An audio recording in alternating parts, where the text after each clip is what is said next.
What's up, YouTube? This is Travis, host of the Describe Your World podcast. My analytics show that about 90% of you who watch these videos are not subscribed, so I would appreciate if you hit the subscribe button for more content. If you like the video, I also would love to see you click the like button and drop a comment in the comment section as well. At some point in the episode, you'll hear me mention a challenge for you to reply in the comment section. So it'd be really great if you make it to that point if you would leave a comment. Appreciate you, and I hope that you enjoy the episode. Welcome back to the Describe Your World podcast. This is episode 12, and my wife Katherine is mid-yawn, or she was. I tried to start the recording while she was yawning. So Katherine's been on the podcast before, so if you'd like to hear more about her and her experience, go back to episode 3 and check it out. There's a lot that we talked about, and I'm excited for what we get into on this episode as well. How about you, Katherine? Yeah, it was an interesting experience being on the podcast the first time. It's always a unique experience to recount things to your spouse who obviously already knows these things about you, but we kind of have to go through as if it's the first time that we're hearing them from each other. So that's always interesting. Yeah, and it's nice because I can ask questions that are a lot more focused and more relevant. I mean, I know quite a bit about her, so that helps a little bit, but it is strange whenever she's recounting a story or an experience. And I'm like, oh, I've heard that before, but whoever's watching / listening probably hasn't. So it's a good experience for that person, even though I'm kind of just working through it for the second or third time. But yeah, it should be interesting, and we're going to focus on mental health for a lot of the conversation, and it's going to be kind of a deep dive into mental health, since some of the topics were sort of glanced over or mentioned briefly the first time that we had an episode together, but this time we're going to go a little bit deeper, a little bit more detail, and whatever Katherine feels comfortable sharing, we'll kind of talk about as we go. So for the very first topic, we were coming back from dinner, and so if we slip into a food coma while we're live, that will probably be entertaining for those watching, but probably not as entertaining for us because we can't provide quality content for everybody. But dinner was good, and on the way back, we started talking about space. So it's interesting. It's a nice segue into mental health because I was saying that I love space and I love constellations and planets and the galaxy and everything that's out there, all the potential. Katherine has a different opinion of space. So why is it, Katherine, that you dislike space? It's not that I dislike it. It gives me anxiety to think about space. I have a similar feeling towards the ocean, in the fact that there's so much that's undiscovered. There is so much of the unknown that's out there.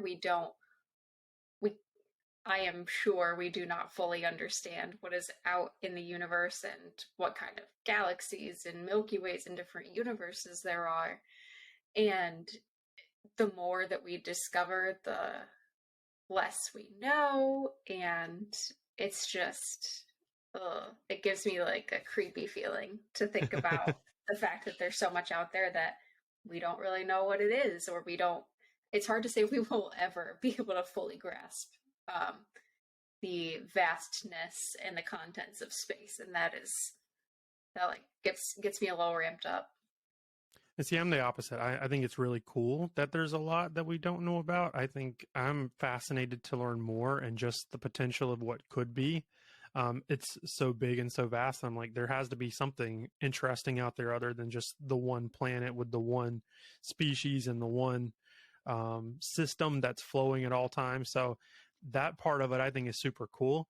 Do I want to encounter something that comes from another part of the universe? I don't know. I feel like maybe not. I think we're okay here without any kind of interplanetary visitor. I would agree. I'm fine sticking with what's on Earth and what I know to already exist. There's so much here that there's still so many things here that we don't know about, so I'm good to just continue discovering what's right in front of me as opposed to everything else. So like I said, nice segue into anxiety, which is one of the topics that we want to kind of work through while we're discussing mental health.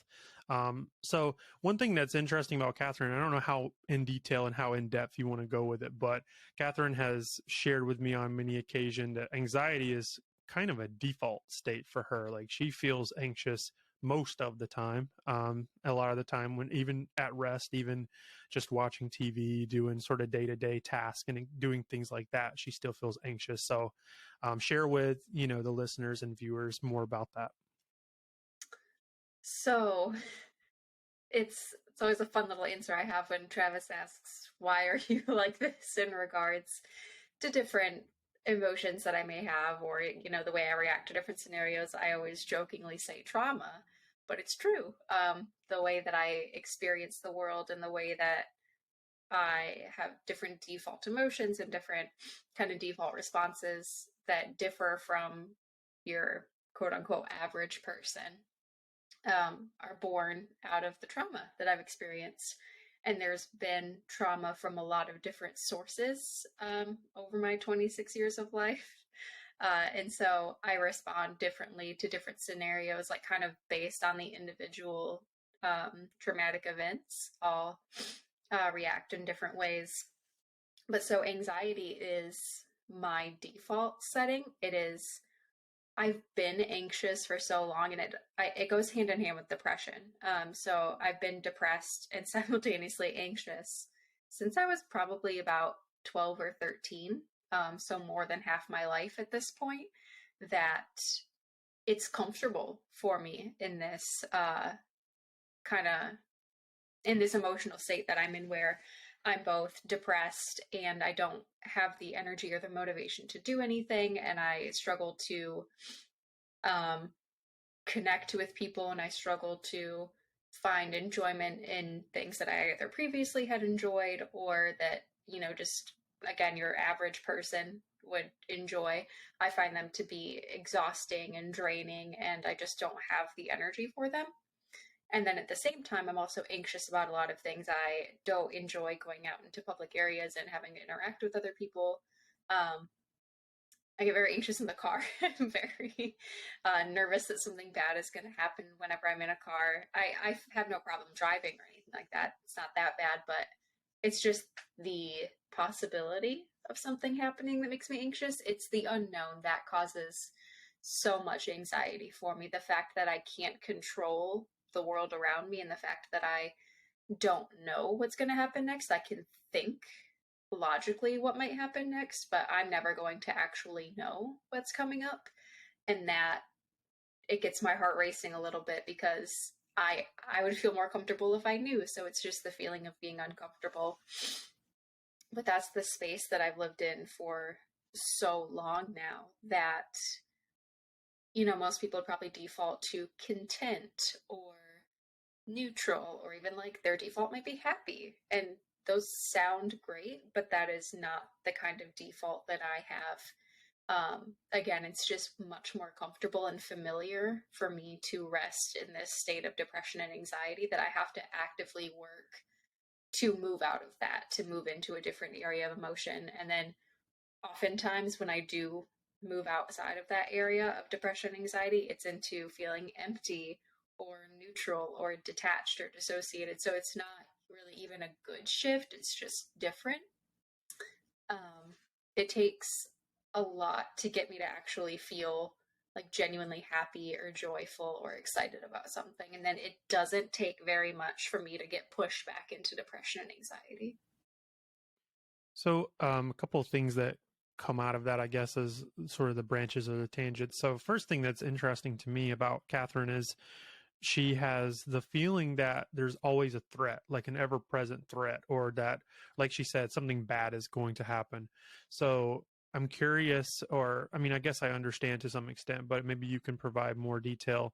Whenever you have that feeling of danger or threat, or something bad's going to happen, how does that affect your behavior? Or if someone's dealing with that kind of anxiety, how would that person behave maybe differently from someone else? Yeah. So that feeling of constantly being under attack, or constant, like threatening presence almost, that is born out of a special type of trauma. So a lot of people understand and at least recognize what PTSD is, post-traumatic stress disorder. That's often what you hear about happening in like war veterans when they go over to Afghanistan, Iraq, Vietnam, anything like that.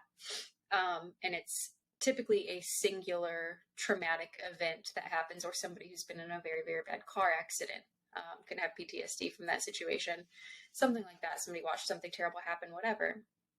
The trauma that I experienced was CPTSD, so it's complex post traumatic stress disorder. And the complex aspect of it is that I experienced trauma repeatedly over a long period of time. So my body became accustomed to like running cortisol like crazy because I needed to survive and I needed to act under stress. Like I didn't have the ability to relax. And so that's what CPTSD does, is it puts your body into this hypervigilance, this state of being hyper aware, constantly under stress. You can't feel like you're relaxed. You always feel like something bad is going to happen. That's born out of trauma. And so for me, I can take any given scenario and come up with at least like 3 different potential threats that are involved in it. If we're going out to dinner, okay, we could get in a car accident on the way there. There could be, you know, something terrible that happened at the restaurant. I don't want to get into like graphic details or anything, but I can figure out a lot of potential threats that usually the average person either may not think about or may think about but doesn't feel has actual potential to happen or wouldn't be part of their reality, something like that. And it's just the fact that for such a long period of time in my life, I was not able to relax because there was a very real threat present for so long that, again, my body is just accustomed to that feeling of being under attack. So I've just stayed that way. And it changes the way that I react to really any given scenario. Do you experience any kind of physical effects from that state of like alertness or like ever present danger, or is it more of, you know, you're sort of bundled into yourself and just being protective? Um, I think there's definitely some physical aspects to it. There's physical and emotional. It is physically and emotionally exhausting to be hyper vigilant all the time. To constantly every single sound I hear, I have to figure out what it is, and that happens a lot at work. I don't. If you haven't listened to a previous episode, I'm an ICU nurse. There's a lot of sound at work. There's a lot of noises, and I am again hyper aware of every single one, and I need to figure out where it's coming from, why it's happening, what needs to be done to fix it, like what the problem is. I need to get to the source and figure out how to fix it. And it's obviously a busy place, a hospital, and I hear footsteps all the time. Every single time I hear a footstep, I'm going to turn and look and see who it is, because in my mind, that's a potential threat. If they come up to me and I don't know who they are or why they're there, they could hurt. So I better figure out who it is, why they're there, what their purpose is, what they're going to do, etc. And that is just absolutely exhausting. It's physically exhausting to, again, just be that hyper vigilant and hyper aware. And then it's emotionally exhausting too, because you get yourself worked up with a lot of anxiety, and that uses adrenaline and, again, cortisol. And it's just so tiring by the end of the day to be so aware and so vigilant of these things that the average person probably doesn't even pay attention to. So what is the relationship? I know you mentioned that your anxiety and your depression kind of go hand in hand and sort of interrelate in some ways. So talk a little bit about that side of it, the depression, and sort of where it stems from, and then also how it relates to your anxiety. So I would say depression, it originally stemmed from childhood and the type of environment that I grew up in. Um, Again, for people who haven't listened to the previous episode that I was in, grew up in a very contentious and angry household. My parents never got along from like the day they got married. Um, they were never a good couple, and they got divorced when I was 11, and that was after a lifetime of fighting and a lifetime of anger. Nobody was ever physically abusive to the other, but it was so hostile in that house. And it caused my sister and I to be angry towards each other. Like, we just grew up in anger, and that's obviously not how a child should grow up, because, you know, it hinders average normal development. And so that was kind of the stepping stone into everything else that happened. So my parents got divorced when I was 11. And then my sister, who is 7 years older than me, got married and moved away like out of state when she was 20 and I was 13. And at that point, things had happened where I wasn't seeing my father anymore.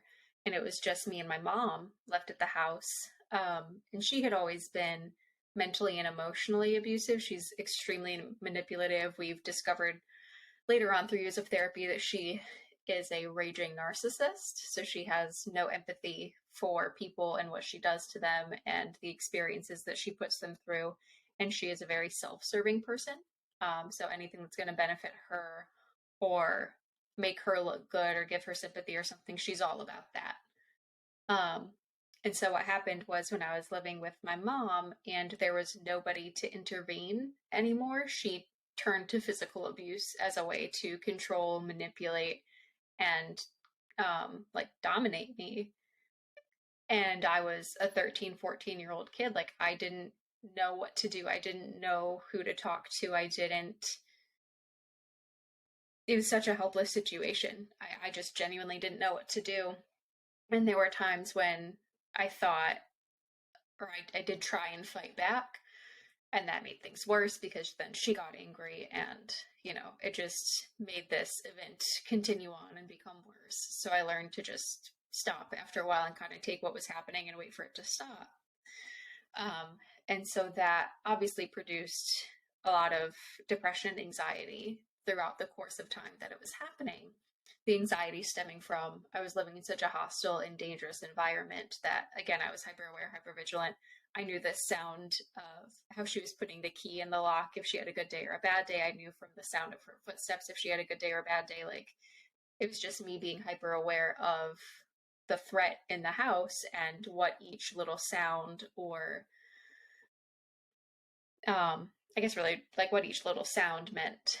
And then so the depression tied into that because how are you supposed to be happy in an environment like that? It was not a loving environment. There was no empathy. There was no sympathy. There was no form of caring. It was just abuse. Like that's all it was. It was neglect. It was abuse. And so that sent me spiraling into like a major depression in high school. And then the major event that like really, really triggered everything was when I was 16, my mom tried to kill me. And of course, that was like the big traumatic event among a spectrum of traumatic events. I laugh about it because I'm very uncomfortable. It's just a trauma response. I don't actually find it funny. But so that definitely triggered a like major depressive episode where that was where I like first had ideation was after my mom had tried to kill me because I figured, well, if she tried to kill me, like I must not be worth it. I don't have any value. Like I'm not worth being around anymore. If my own mom tries to kill me, why should I be here? So that sent me into a very major depression that continues to carry on in my life. I still haven't quite climbed that hill and gotten out of that yet. It's gotten better over the years, but it's definitely still something that I deal with to this day. And for me, the depression and anxiety just go hand in hand because I can feel depressed and down and unmotivated. And then at the same time, also very anxious. I get anxious about the fact I'm depressed and I get depressed about the fact that I'm anxious. So they just feed into each other. And that's the way it's been for several years now.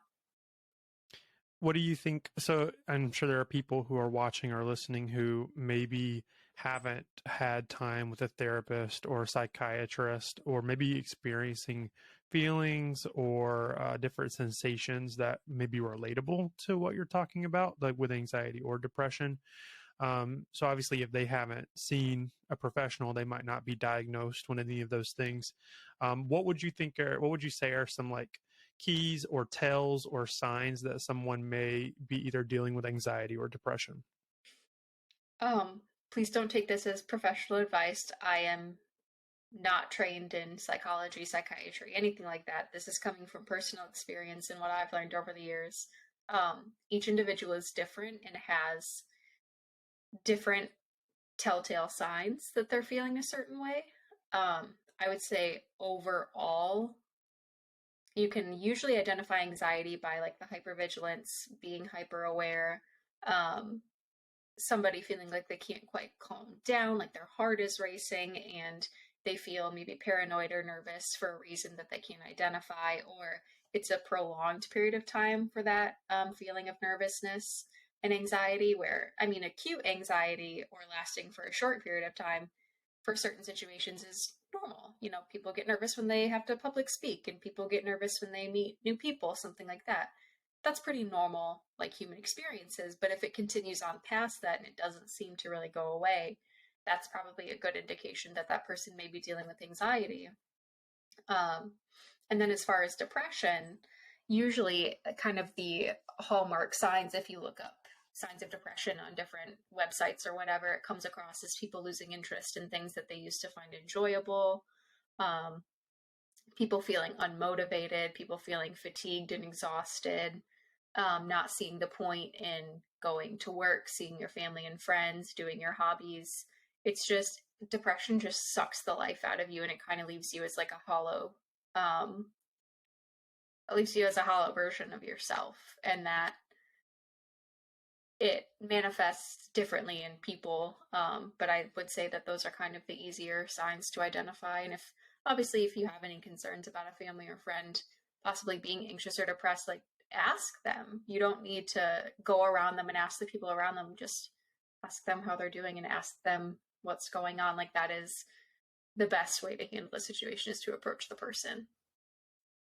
And obviously, talking to a therapist or psychiatrist is a positive thing. You know, for someone who's dealing with feelings of anxiety or depression, or maybe just similar symptoms and might feel like those things are a part of their mental state, there's no harm or embarrassment in seeking help and talking to someone, because, you know, there is help for you if you are feeling those things, but you can't receive it unless you take that step to reach out and try to receive professional help or guidance. I know Katherine uses, you know, help from therapy, and it is helpful. Like, there are a lot of situations that she's able to work through in therapy that she couldn't get help, you know, from just your average person, because those doctors have a lot of experience and a lot of training and are well read, and they know how to interact with her and how to treat her and help her grow and overcome some of those traumatic experiences too. Mhm. Yeah, I'm a major advocate for therapy. I think every single person in any given scenario, despite trauma or whatever you've experienced in your life, would benefit from therapy. I think it's a huge tool for everyone that needs to be utilized. I will always advocate for therapy. What do you feel about, we haven't talked as much about this, but it is something we've talked about in the past. So maybe there's an example you could use, or just talk about it on a general level, but sort of like more um, heavier or more manic episodes or breakdowns, you know, some experiences where you kind of just lose control, maybe as a result of anxiety or depression or anything else. So just maybe you could educate via an experience or in something you want to share. Yeah.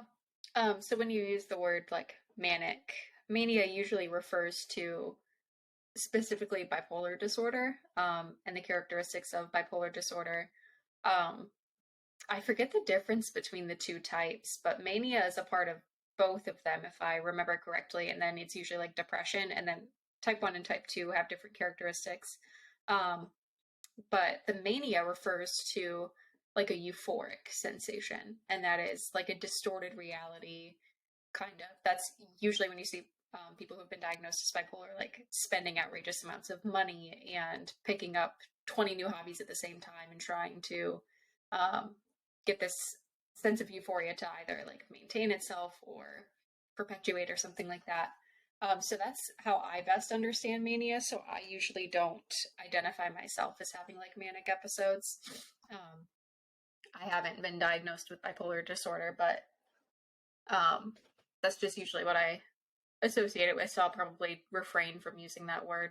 But for me, I kind of have like two types of, I don't want to call them episodes, but just like different types of emotional periods of time. I'm really not sure how to say it, Oh, that's okay. but and it's usually either rooted in depression or anxiety. And so if I'm having a period of time where I'm rooted in my depression, that is going to manifest as my default from my trauma is like suicidal ideation. So that's just like my therapist calls it the escape hatch. Is that it's an option, not without intention. Like there is no intention to hurt myself or to like cause any harm, but it's just like the thought that my brain has as its way of solving everything. And again, it's not an intention. It's not like I don't have a plan or anything like that. But for so long, that was how my brain dealt with the trauma. Was just like, well, you could die. Sounds terrible. Again, I'm sorry. I'm laughing. I'm very uncomfortable. But it's just what my brain came up with to deal with the trauma around me. And it was also reinforced by my mother when she tried to kill me, was that death is an option. And so in therapy, I work on closing the escape hatch of suicide so that it is no longer an option. And that's something that we've been working on for a while. It's not an easy thing to close.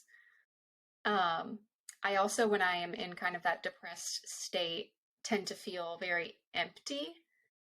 And for me, empty and neutral are different emotions. Neutral, I am just kind of present. I'm not feeling particularly happy. I'm not feeling particularly sad.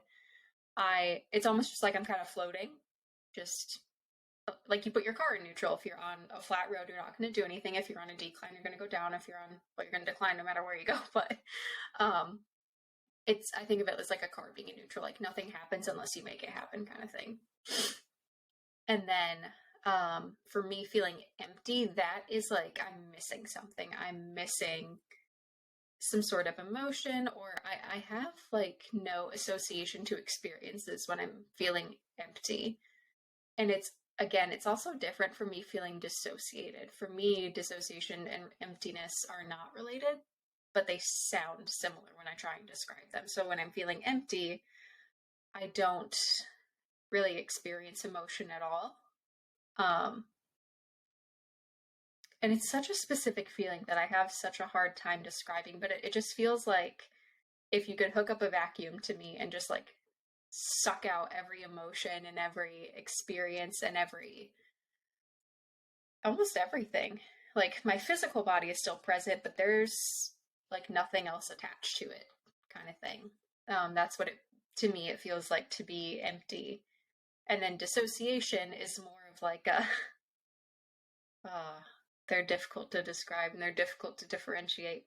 I describe dissociation as I'm very aware that my physical body is present and I understand the scenarios that I'm in and I can have conversations with people. I don't remember things when I'm dissociated though. Like Travis and I can have a conversation. If I'm dissociated, he'll be like, "Oh, do you remember when we talked about that last night?" Nope, sure don't. I was dissociating. But I'm aware that my physical body is present, but it's almost like there's another version of me kind of like off to the side behind me watching it all happen. Again, very strange thing to describe, and these experiences are different for everybody. I'm sure there are other people out there who describe themselves as feeling empty or describe themselves as dissociating, and they're going to have a different experience for you, and that's just it's just different for everyone. That's just how I experience it. And then on the other hand, if I'm having these emotional periods where they're rooted in anxiety, that comes with a lot of nervousness, a lot of paranoia. I get, again, like hypervigilant, hyper aware. I get very nervous about things that either typically wouldn't bother me or at least wouldn't bother like the average person. I constantly have the feeling that something bad is about to happen. Not that it could, but that within the next like 5 minutes, something bad is about to happen. And then within 5 minutes, it resets. And I'm like, all right, well, nothing happened the past 5 minutes. So now it's going to happen in the next 5 minutes. And that just, again, it gets my heart racing. It gets me worked up. I can't calm down. I can't relax. I can't talk myself out of it. Because I logically know that there is a very low probability of something bad happening to me in the next 5 minutes. But there's that little nagging part of my brain that is saying, but it could happen. So be worried about it because it could happen. Probably won't, but it could. And Right. I just get stuck in that cycle. Um, so I would say, kind of circling back, those are kind of how I would describe the two like emotional states that I'm experiencing for me personally. I could speak a little bit to describing, when you're talking about dissociation versus emptiness. I mean, because for on the outside looking in, just interacting with you, there's definitely a difference. And I mean, I've learned in the 2 years that we've been together, I've sort of learned how to tell them apart and to tell, which one's occurring at what time. Because whenever I'm interacting with Catherine when she's feeling empty, for the most part, she's just Catherine being Catherine. It's not there's not very much difference when it comes to her personality or her behavior. She might say that she's, just here or fine, or she's not experiencing any kind of intense emotion. Like she's not feeling joyful, she's not feeling sad, she's just kind of feeling nothing and being there. Versus dissociation, it almost seems sometimes like she's a different person. Like her face, her body language is all kind of different. And even when we're watching like YouTube videos or movies or other situations, if other people are dissociating, it's almost easier to notice now because other people also kind of behave a little differently. Sort of like they're responsive, but they're not fully with you. Like they're not present. They're just kind of floating through and getting through with whatever minimal interaction they can. So like the facial expressions, the body language, it's all different, and you can really tell when it's taking place. And it's not a frightening thing. It's not a concerning thing. Obviously, there's some concern because that's not normal, but it's not like I'm scared of her. It's just that I can tell that, her sort of awareness and her consciousness are just a little bit off and a little bit out of sync with where she would normally be, which is at least responsive. So that's kind of my take on the two different states and how they differ for her. Yeah. Um, I will be very honest. I am having trouble staying present and not dissociating during our conversation. Um, Again, I joke about it, but it's born out of trauma. It's so much easier for me to just like kind of go away during these conversations than to Yeah. remain present and have to feel the emotions and relive those experiences. So I'm struggling to stay present, but working on it. We can come up for air a little bit. There is something that I wanted to talk about in the episode that's not mental health related, which is going to throw it off a little bit, but I think it's worth it just so Catherine can have some fun with it and then maybe go back to the heavy stuff at the end. So one thing that's really fun and cute about Catherine that I appreciate very much is her it's so interesting, her support of and belief in certain conspiracies. So there's the feral people. I'm going to let her describe all this stuff because she's going to do it so much better than I could. But there's the feral people. There's birds aren't real, which Yes, is something that is so fun. I'm pretty sure you're on board with the whole the government killed JFK thing. for sure. Okay. And then I think we both agree that the royal family killed Princess Diana. So we're Mhm. probably pretty in agreement. So start wherever you want and just enlighten us about these very interesting feelings and opinions. I would just like to start off by saying a lot of the conspiracy theories I buy into are rooted in the government. I do not mistrust or like distrust the US government. I just find these conspiracy theories to A, be pretty fun, and B, also really plausible. So it's not like a it's not like a bad rap on the US government or anything, but they just happen to be rooted in different governments. But anyway, so starting with the first one, the feral people. If any of you have ever seen the movie The Hills Have Eyes, the people who live like in the mountains and in the desert and underground and all that, that's like not my inspiration for them, but that's what I think of. But so we live in North Carolina, we live near the Appalachian Mountains, and I am a firm believer that there are feral people living in the mountains. They're humans and they're real, but like they do not partake in our. I sound so dumb. saying but let's they let's do not. state let's state as well that Catherine did not create any of these theories. I She is did not not. the I'm originator of just any playing of into these. them. But I think that there are like people living in the mountains and in the underground cave systems, and they have their own society, and it's like Mowgli from the Jungle Book. Like he grew up with the animals, and he grew up without a normal society. I mean, he turned out fine, but I just think that there are people living out there that we do not regularly interact with, and I refer to them as feral people. Um, and I get a kick out of thinking that they're there. I have absolutely no proof that they're real. I just like to think that they are. Um, Moving on to the second one, the birds aren't real. This one is my favorite. I can't remember where I first read it. It might have been like a Reddit thread or a Tumblr thread or something, but it just said birds aren't real, and I was like, oh well, I gotta find out more about that. And it's this conspiracy theory that when Ronald Reagan was president, he killed a lot of birds. I can't say all the birds. To me, my personal opinion and belief, it's just pigeons. If you ever seen a pigeon, you know what I'm talking about. Ronald Reagan killed all the pigeons and replaced them with government spies. And they're how the government spies on you. If you ever looked at a pigeon, the way it like stares into your soul, it's definitely a government spy. That is not real. And like they follow you and they're not afraid to get close to you. That is not a real bird, I promise. Just the pigeons, though. Every other bird is real.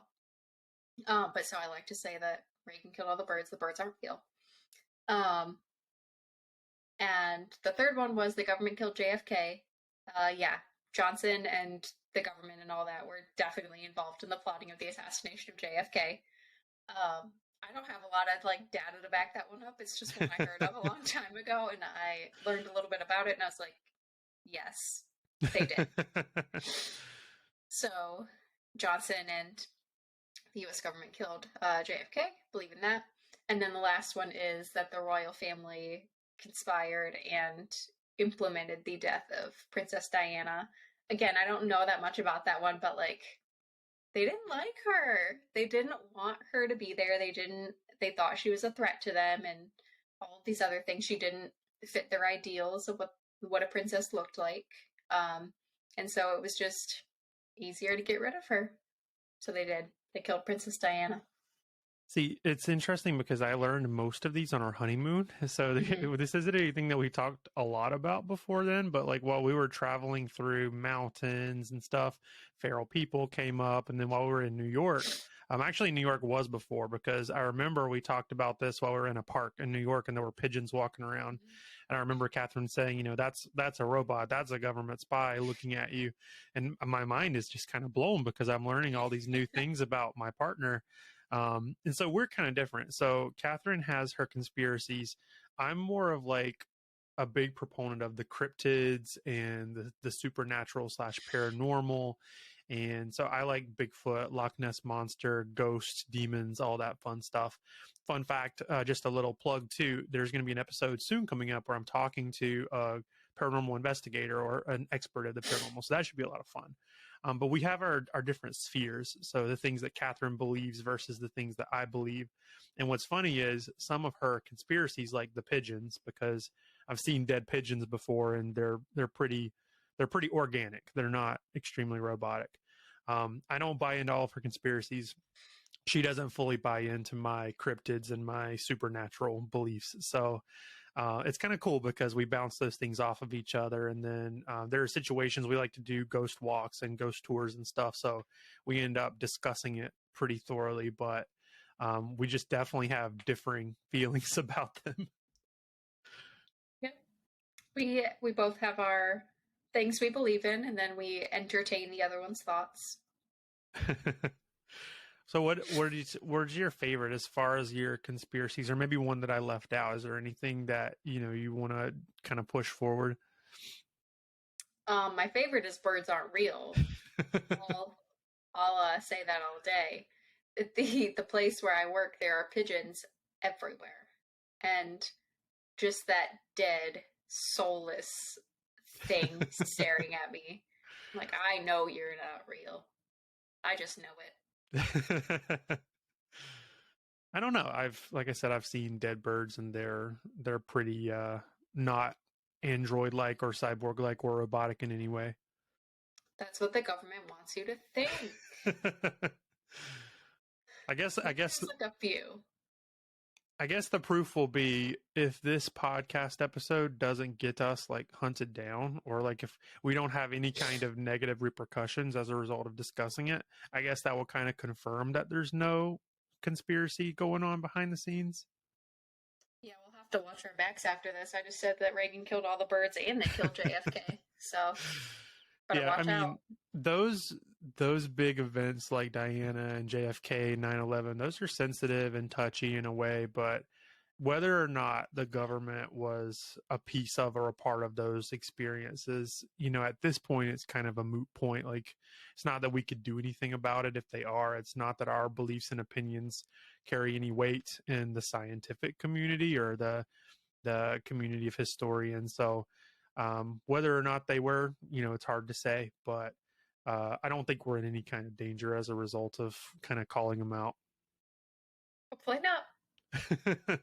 What about we talked a little bit about it in the car, so talk a little bit about how our devices, now this one I can get on board with, that our devices are collecting data and tracking us and that kind of thing. Oh, for sure. I mean, there's like that little joke that your computer camera has an FBI agent watching you and like taking notes about what you talk about and what you do and all that. And then they like push propaganda forward to support what you talk about. Because I cannot be the only person who's experienced this. If you talk about scarves with a friend and you're like, oh, I like your scarf. Where did you get your scarf? I haven't worn a scarf in a while. You say it enough times, and then the next day you're scrolling through Facebook or Twitter or something, and you see an advertisement for a scarf, and you're like, hold on. And so I think, or I love TikTok. I like watching videos on TikTok, and we'll talk about something not within like my normal realm of interest, and then a TikTok video will come up on it. I'm like, I just talked about this with my husband yesterday. And so I think the phones listen to us, and the government like pushes things towards you that they think that you're going to like or you're going to buy or whatever. And so to test this, Travis and I agreed to say the word avalanche a couple of times, not Google it, not have anything to do with avalanches or anything like that, and just see if like an article pops up on Facebook about like the worst avalanche to ever happen or something, because then I'm gonna know that the phone is listening to us. Yeah, it was. I think, I don't know. It might have been my idea. I can't remember. But in any case, we decided that we would kind of toss something out. Just, nothing was on. I think I had already turned my GPS off. We weren't watching anything or on our phones doing anything. But just kind of before we got out of the car, we both said the word avalanche. We're like, all right, let's really test this theory. So, if you're a viewer or a listener and you've made it to this point, go down in the comment section and comment some random word. Or if you're a listener on the audio format, the audio version, say a random word out loud and then give it like 24 hours and see if your phone kind of flashes any kind of advertisement to you, just to see if there's any connection. Because if it even happens to one person, I'll be convinced um, that there's some kind of correlation with the words we say and the way we interact with the internet, and then the content that gets pushed. And like I said, it's one that I believe too. I've seen it happen many times. Like, you're just kind of living day to day life, doing normal things, and then all of a sudden you start seeing these pop ups and ads that are related, and it's really weird. But it certainly seems to happen. So, are you feeling less dissociated now? Are you feeling more comfortable and at ease? I'll be honest, no. But let's get back into it. This is what Okay. we're here for.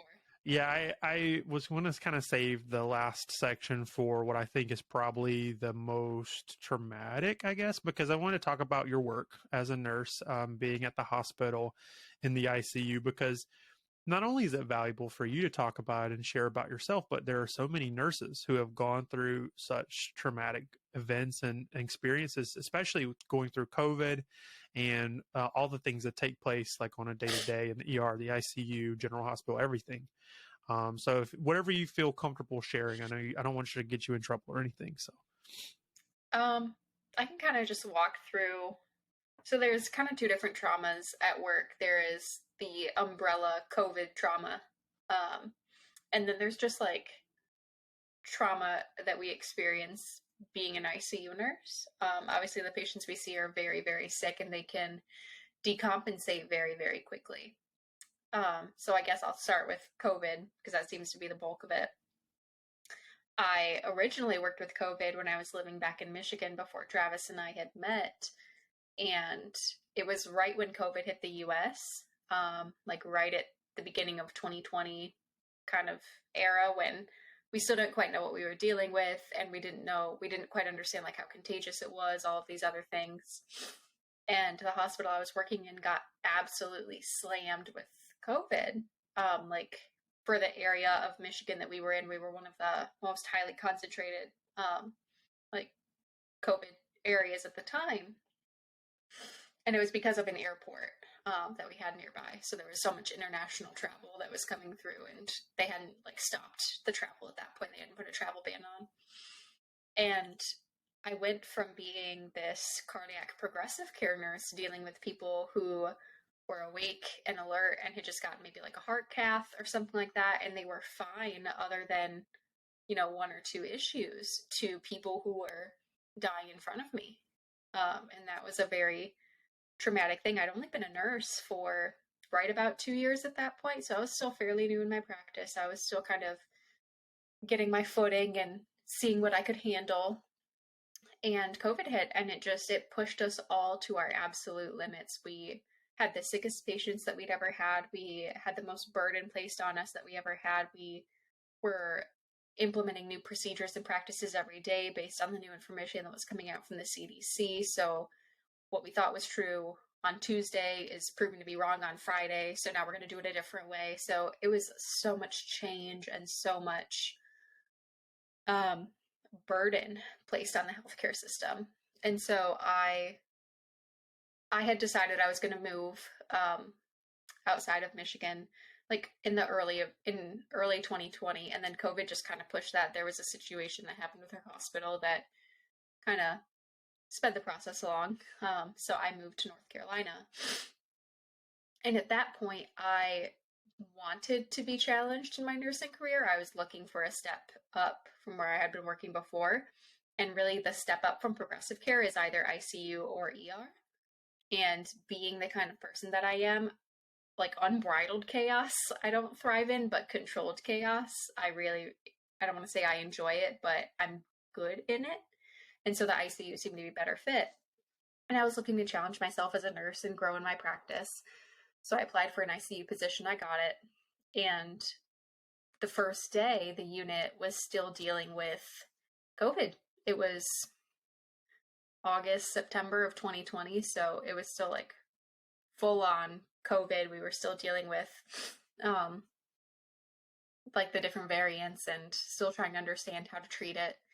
And the two ICUs at the hospital, there was one that was taking COVID patients and one that wasn't. And we were the one that was taking the COVID patients. So we were seeing the brunt of these really, really, really sick patients who decompensated very quickly, had very little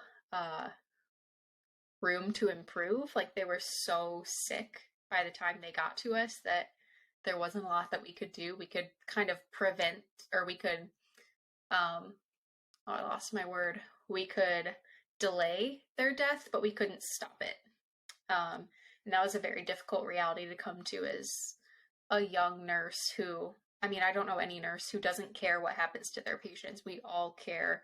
We all have empathy and sympathy, and we all have compassion towards our patients.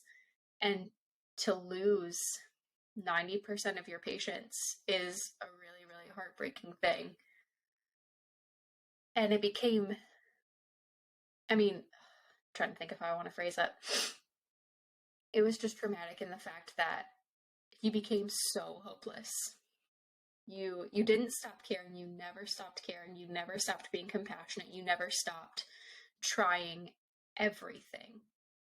But to see all of your efforts fail again and again and again on people your age, on people your parents' age, on people your grandparents' age, on people younger than you, to see your efforts fail time and time and time again.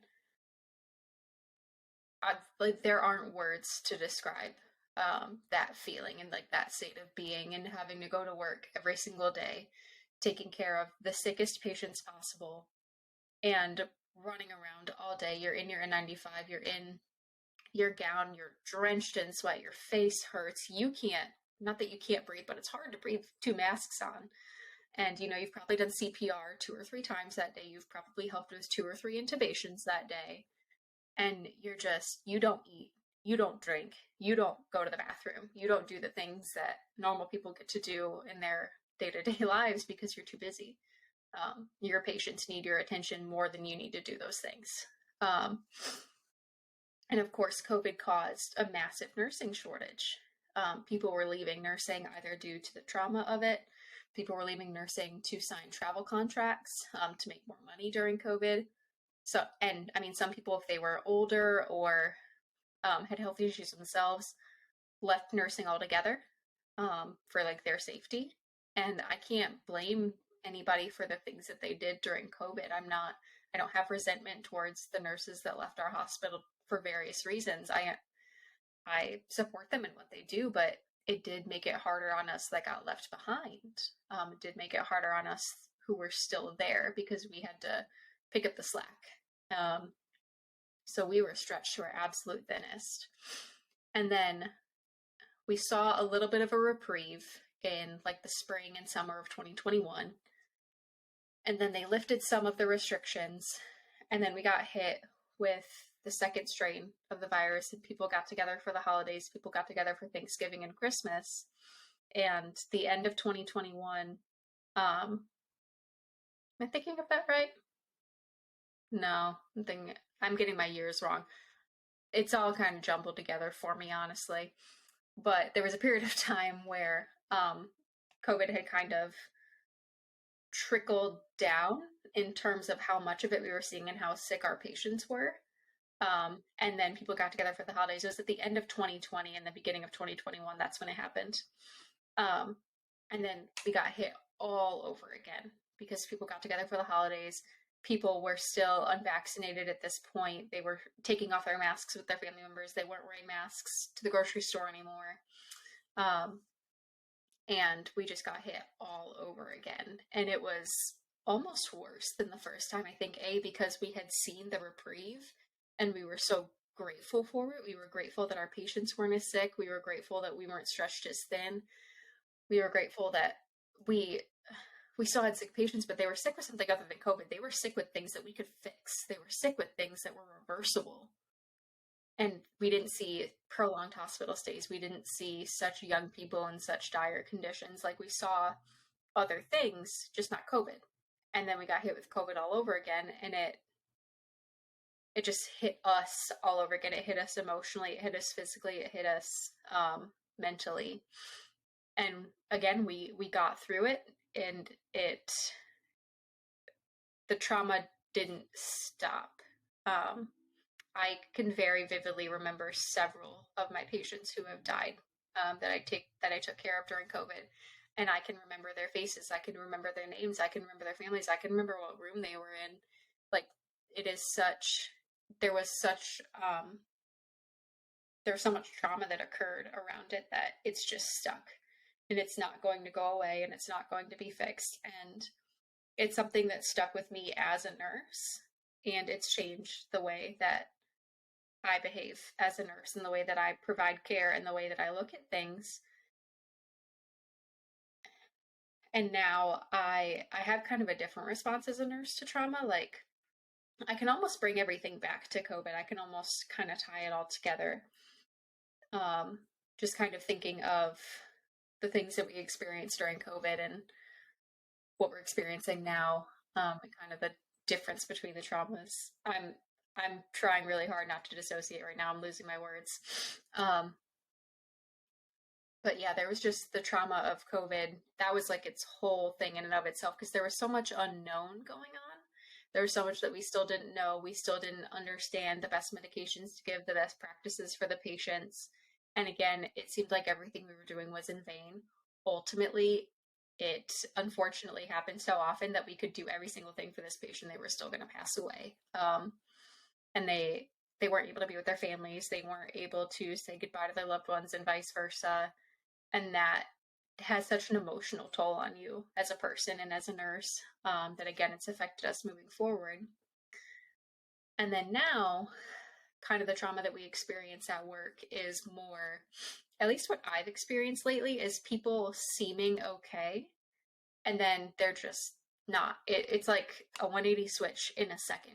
They're awake and they're talking to you and they seem to be fine, and then boom, something terrible happens and they're crashing and burning and everybody's in the room and everybody's trying to fix them, and sometimes they're okay and sometimes they're not. But that in and of itself, that split second when things go from fine to terrible, is very traumatic, because you go into nursing mode. Like, you go into, I know what I have to be doing and I'm going to do it because it's the right thing for the patient.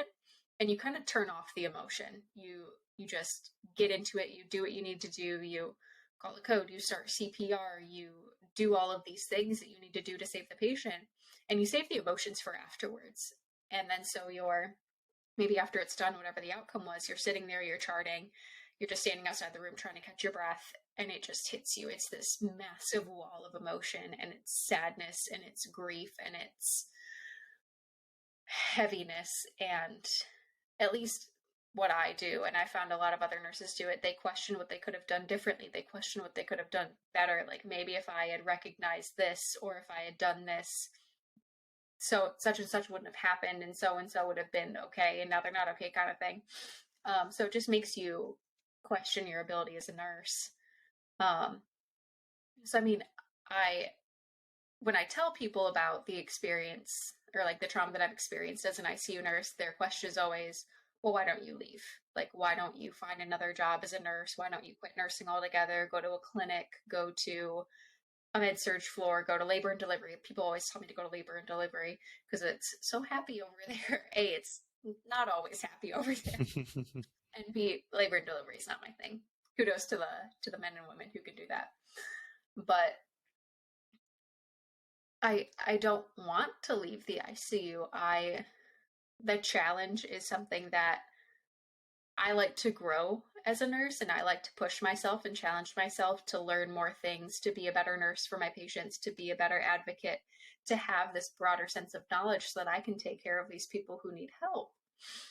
That the ICU is a good place for me to challenge myself and broaden my horizons and learn more things. And then also, again, that controlled chaos is something that, something that I have found works well for me in nursing. And so I can't leave. Like, I don't want to. It's not something that I think would be good for my career or good for me as a professional. But people struggle to see, well, she says she's experienced so much trauma, and she said she's had all of these things happen over the course of these years. And, there's like the pre-shift anxiety that you get when you don't know what's going to happen today and you don't know what your staffing is going to look like in XYZ.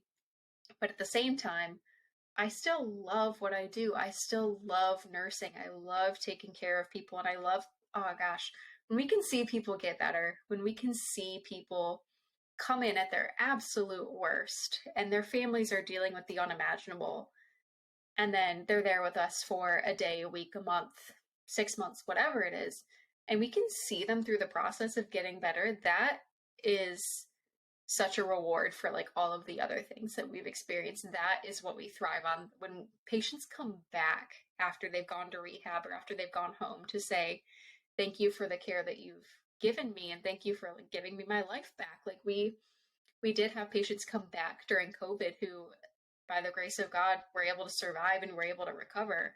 And that is always such an emotional experience when they come back and we get to see them, because we saw them at their worst. We saw them when they were they were just so sick. And to see them up and walking in our unit and talking to us, like that is, I hold on to those moments so much because they have so much meaning.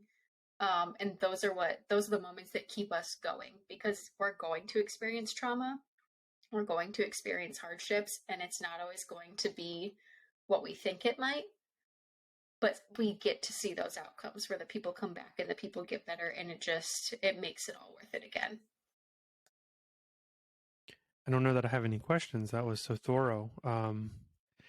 It's powerful because, like you said, there's this weird relationship between what's better for me from a mental health perspective, like what kind of environment and situation do I need to be in to heal and to for me to recover from my own experiences. And then, it's a relationship with what is my duty, what is my purpose, what am I called to be, you know how can I create some good for somebody else? And what is the place where I can do the most good and I have the most potential to help people? So it sounds like there's tension in that. There's where can I thrive from a purpose kind of place and where can I thrive from like a health kind of place, and what's good for my mental state versus what's good for literally everybody else. And I think the selflessness, particularly for nurses and doctors and surgeons, really shines through there because, it's one of those fields where you have people seeing and dealing with the worst of the worst kind of experiences or the most traumatic. But same time, you get those moments, like you said, where people come back or people get better or people push through it. So I don't know. I'm glad that I'm not in that field, and all the respect in the world for those who can do that. But thankfully, since I like pass out at the sight and smell of blood, that's not where I thrive, and that's not a field that I'm going to work in, which is great. They we have a lot of family members who tell us, we're grateful for you, we're thankful. I could never do what you do. And my response is always, nursing isn't for everyone, but it's for me, and I'm happy to be here. Yeah. Yeah, and I'm obviously very proud of you. And I think we both could say we're proud of anyone who works in the medical field who's come through that period of COVID, who's gone through all of those extremely difficult situations, and who's helped somebody, a patient or a family member or whatever the case may be, through all the complaints and the, nitpicky things and the daily stresses that you experience and you kind of go over with me. You still get that sense of fulfillment, just from the moments where somebody gets to make it through or to overcome that situation. Yeah, absolutely. I don't know, nursing is such a unique profession. And like the family members say, it's not for everyone, but it is for some people. And I have honestly the best coworkers in the world. I adore them, and they're such a great team. And I mean, just a quick shout out to like all the nurses, doctors, respiratory therapists, healthcare techs, CNAs, like EVS, dietary, like literally everyone who works in the hospital is a godsend, and I'm so grateful for them. So we've kind of gotten to a point where I was hoping to get to as far as like our conversation. Is there anything else? Because there is one more thing I want to do. Is there anything else that you want to kind of revisit or anything you feel like you want to talk about before we move forward? Um, I think I'll be honest, I didn't know kind of the direction of the conversation we were gonna have. Travis kept that a bit of a surprise for me. I don't know if everything I said was totally coherent or like a good sentence by the time I got it out. But I think I've said everything that came to my head. So. Well, the nice thing is there's definitely gonna be a part three. So I'm gonna commission you every 10 episodes. We got to do another husband and wife episode just because we got to keep it fresh and keep everybody up to date on what's going on with us. So I think, when you come back, just take notes if you forgot things and we'll go over it next time. Can do. So before we kind of wrap here, normally I would ask my 10 questions and do my what's your favorite word and all that fun stuff. But I think since we've already done that with you, it doesn't make a lot of sense to do it again because the answers will be the same. So one thing that's fun with us is we like horror movies and we like going to the movie theater and watching horror movies as much as we like staying at home and watching them. So I don't have a list or anything of all the ones we've watched this year, but I was thinking maybe we could kind of come up with in our heads as many as possible that we've seen, and then we could just very quickly rank them. Like, what was your favorite? What was your least favorite? I think that would be kind of a fun way to end it. Sure. So some of the ones that we've seen, we really like A24 movies. They're a company that creates some. They're not independent, but they're kind of lower budget or lesser known movies. A lot of them are horror movies. So if you go look them up online, they have a website with a catalog of all their movies. We've definitely seen several from them this year. I don't know if we saw The Lamb in 2022 or if it was last year, but Men was one that we saw. One of the first ones we saw was Men. Bodies, Bodies, Bodies was another one of theirs that we saw. We saw Smile, which was sort of a bigger, more blockbuster type horror movie that was later in the year. Um, I don't know if you would count Don't Worry, Darling as a horror movie, but we can throw it in the mix because it's more of a It's like a suspense. thriller. Yeah, thriller or suspense. And then there was the one with the Skarsgård actor as well. Barbarian.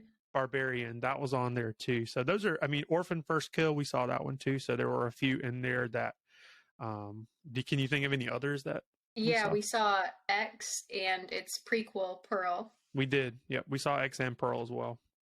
Hmm. So I think what would you say was the strongest or your favorite? What would you go back and watch again out of the ones that we saw this year?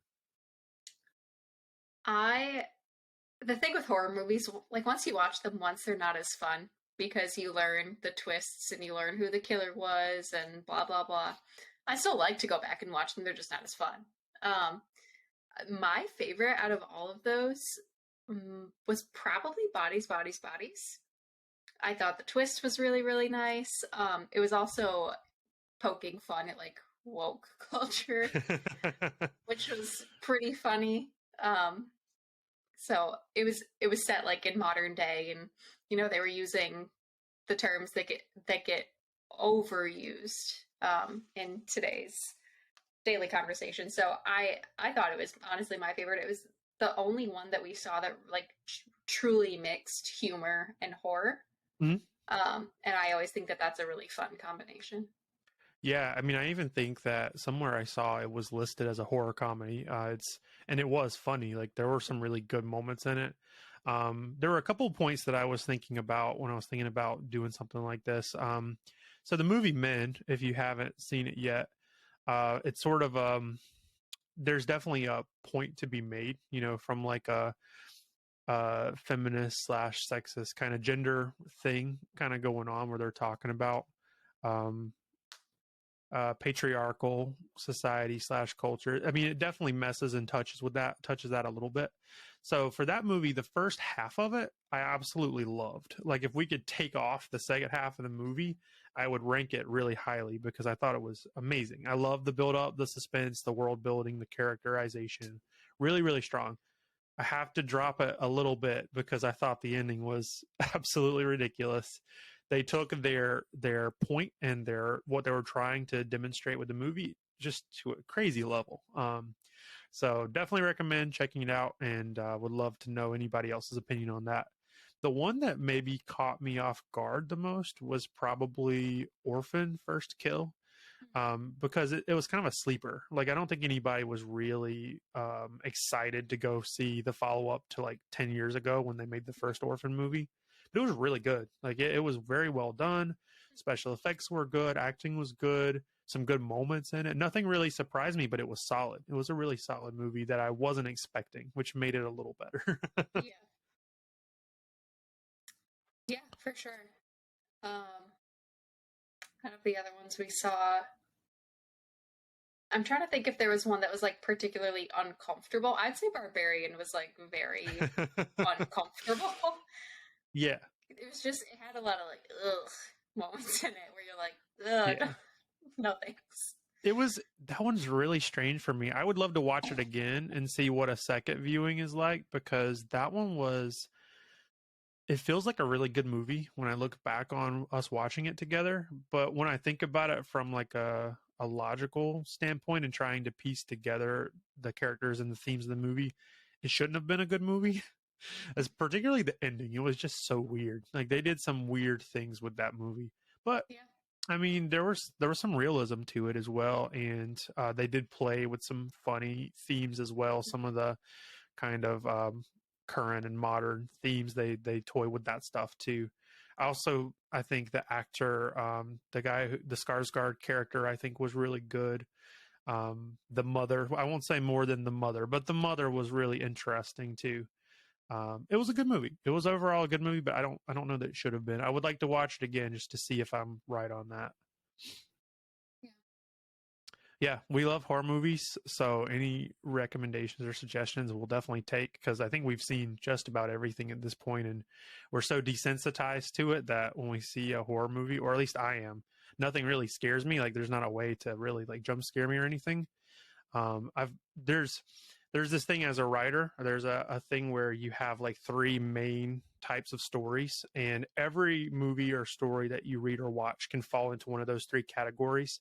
There's like the stranger walks into town, or a boy meets a girl, or there's like a couple of things like that, and they all kind of fall into the same category. Kind of like your theory, where you have what is it, a sandwich, a soup, or a salad, and all foods kind of go into one of those three categories. Every food is a soup, salad, or sandwich. Yeah, so that's another one that I definitely don't buy into, but It's true. but yeah, so horror movies they can feel kind of exhausted at this point, like all the different types of stories. But I felt that a couple years ago, and then Parasite came out, so there's certainly more things that you can do with movies. So feel free to recommend if you have any good ones to check out. Um, Anything else? Any final thoughts? Anything you would like to leave people with? Um, Said it in my last video, I'll say it again. Please be nice to your healthcare workers. If you're upset, say it nicely. Um, we are people too. That's the point that I need to drive home, is that we're people too. We have feelings too. Um, I will also say again, big advocate for therapy. I think everybody would benefit from seeing a therapist. And if you're struggling at all with your mental health, whether it be anxiety or depression or anger, anything, like just ask for help. That is the hardest part, is recognizing that you need help and asking for it. I'm not trying to minimize the fact that that's really, really difficult, but you will thank yourself in the end for it. And it'll help you in your relationships. It'll help you with your job. It'll help you with everything. And I understand that therapy isn't always accessible for everybody, but even just asking friends or family for help can be a good place to start. Yeah, absolutely. And I can second that. You know, healthcare providers and workers are special people, and they should be treated with respect, even though, you know, you may be in a very bad situation. Obviously, do the best you can to show them love and respect and care, because they're treating you like they're showing you concern and care and love as well. Um, and yeah, I mean, obviously, you can speak more to it, I mean, from your personal experience, but therapy is powerful, and therapists and psychiatrists have an expansive skill set, lots of knowledge, have the ability to help you. So, um, definitely advocate for it. And I wasn't at first, but through knowing my wife and understanding her, definitely can say that I have a positive opinion of it. Yeah, that's all I got. All right. That same